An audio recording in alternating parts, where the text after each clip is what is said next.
Educatina. En la clase de hoy vamos a hablar del fin de la existencia de las personas.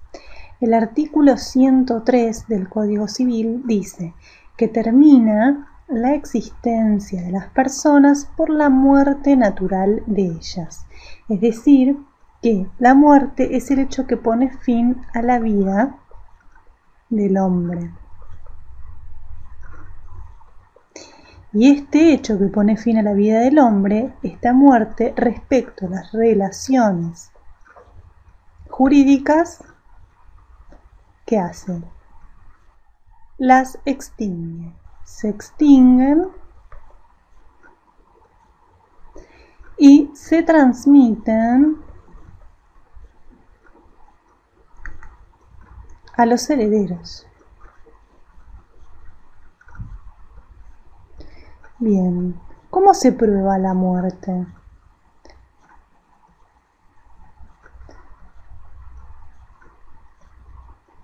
Cuando la muerte ocurre en la República, en alta mar o en un país extranjero, se prueba igual que el nacimiento, ¿sí? Con los certificados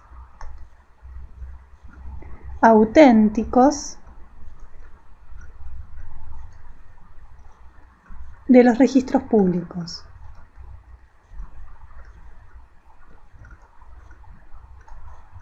Y existe una prueba supletoria que es para los supuestos donde el cadáver de la persona no es hallado o cuando la identificación no es posible. En estos casos el juez podrá tener por comprobada la muerte y ordenar la inscripción en el registro siempre que la desaparición se hubiese producido en circunstancias tales que la muerte deba ser tenida por cierta. ¿Sí? Por ejemplo, ¿verdad? Un naufragio.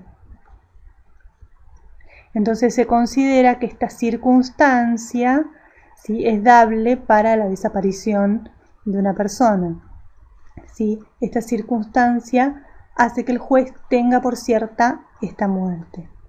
Bueno, seguimos. Vamos al supuesto de la muerte de varias personas en un desastre común. ¿Cuál es el cuadro de situación? Se produce el fallecimiento de dos o más personas, de las cuales una hereda a la otra en circunstancias tales que impidan conocer cuál murió primero y por lo tanto si medió transmisión de derechos entre ellas. Existen dos teorías, ¿sí? En principio hablamos de la teoría de los premorientes, que proviene del derecho francés.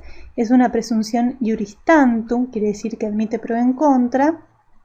En contrario, presunción iuris tantum de premoriencia según la edad y el sexo. Vamos a ver cuáles son las tres etapas.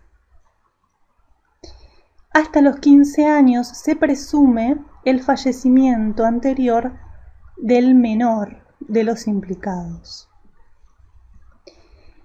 De 15 a 60 años se presume que falleció primero el mayor, la persona mayor. Y si existiera una diferencia de hasta un año entre una persona y otra, se presume que sobrevivió el hombre a la mujer. Y en los casos de mayores de 60 años, se presume que sobrevivió el más joven, sin distinción de sexo. ¿Sí? Bueno, vamos a la otra teoría, que es la teoría seguida por nuestro Código Civil, contenida en el artículo 109 de este mismo ordenamiento. Voy a leer el artículo porque es demasiado claro, ¿sí? Nos dice: si dos o más personas hubiesen fallecido en un desastre común o en cualquier otra circunstancia, de modo que no se pueda saber cuál de ellas falleció primero, se presume que fallecieron todas al mismo tiempo, sin que se pueda alegar transmisión alguna de derechos entre ellos. Esta es la teoría de los conmorientes, es la que sigue nuestro Código Civil, ¿sí? Y quien pretenda lo contrario deberá probarlo. Bueno, vamos a hacer un repaso de este tema. Vimos primero lo que dice nuestro artículo 103 de nuestro Código Civil, cuando termina la existencia de las personas por la muerte natural.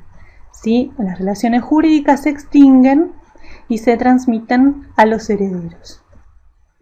Hablamos de la prueba de la muerte. Cuando sucede en la República, alta mar o país extranjero, se prueba igual que el nacimiento, es decir, con los certificados auténticos de los registros públicos.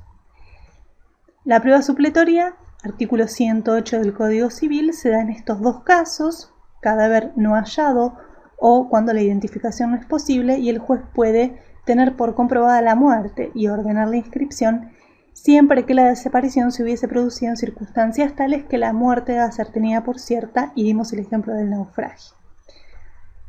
Vimos también la muerte de varias personas en un desastre común, ¿sí? Y las dos teorías: la teoría de los premorientes, que es una presunción iuris tantum, con las 13 etapas de acuerdo a la edad y sexo, y finalmente nuestra teoría, la de nuestro derecho, que es la teoría de los conmorientes, contenida en el artículo 109 del Código Civil, donde nos dice que si dos o más personas hubiesen fallecido en un desastre común o en cualquier otra circunstancia, de modo que no se pueda saber cuál de ellas falleció primero, se presume que fallecieron todas al mismo tiempo sin que se pueda alegar transmisión alguna de derechos entre ellas.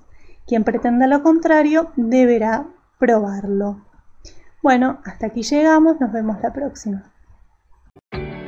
¿Te gustó el video? Suscríbete al canal de Educatina. También te recomiendo ver los siguientes videos.